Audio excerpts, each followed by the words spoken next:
నమస్కారం. ఇది AI Telugu media. ఆకాశానంటిన బంగారం ధరలకు బ్రేకులు పడనున్నాయా? తులం బంగారం ధర మళ్లీ ₹1,00,000 లోపుకు దిగొచ్చే అవకాశముందా? ఇది సామాన్యులకు పెద్ద ఊరటవుతుందా లేక పెట్టుబడిదారులకు షాక్ అవుతుందా? మార్కెట్ నిపుణులేమంటున్నారో ఇప్పుడు చూద్దాం. ప్రస్తుతం ప్రపంచ మార్కెట్లో బంగారం ధరలు భారీగా పెరిగినా త్వరలో తగ్గే సూచనలు కనిపిస్తున్నాయని విశ్లేషకులు చెప్తున్నారు. ముఖ్య కారణాలు: అంతర్జాతీయంగా ఔన్సు బంగారం ధర $3,000 కంటే దిగువకు రావచ్చు. అమెరికా డాలర్ బలపడే అవకాశం. అమెరికా బాండ్లపై పెట్టుబడులు పెరగడం. రష్యా అమెరికా వాణిజ్యం డాలర్లలో పునఃప్రారంభమయ్యే అవకాశం. ఇవి జరిగితే బంగారంపై డిమాండ్ తగ్గి ధరలు పడిపోవచ్చు. గత ఏడాదిలో బంగారం ధరలు దాదాపు 70% పెరిగాయి.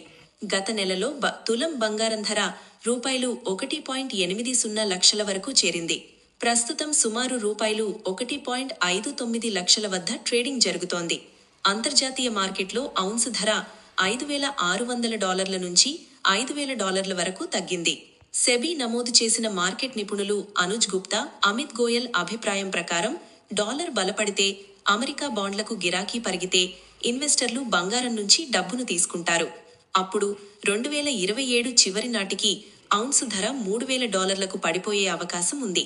దీంతో భారత మార్కెట్లో తులం బంగారం ధర ₹1,00,000 లోపుకు రావచ్చు. అంటే ఇప్పుడే బంగారం కొనాలా లేక వేచి చూడాలా? మార్కెట్ పరిస్థితులను గమనిస్తూ నిర్ణయం తీసుకోవడం మంచిదని నిపుణులు సూచిస్తున్నారు. ఇది ఈరోజు బిజినెస్ అప్డేట్. ఇలాంటి తాజా ఆర్థిక వార్తల కోసం ఏఐ తెలుగు మీడియాను సబ్స్క్రైబ్ చేయండి. బెల్ ఐకాన్ ప్రెస్ చేయండి. మళ్ళీ కలుద్దాం మరో ముఖ్యమైన వార్తతో. ధన్యవాదాలు.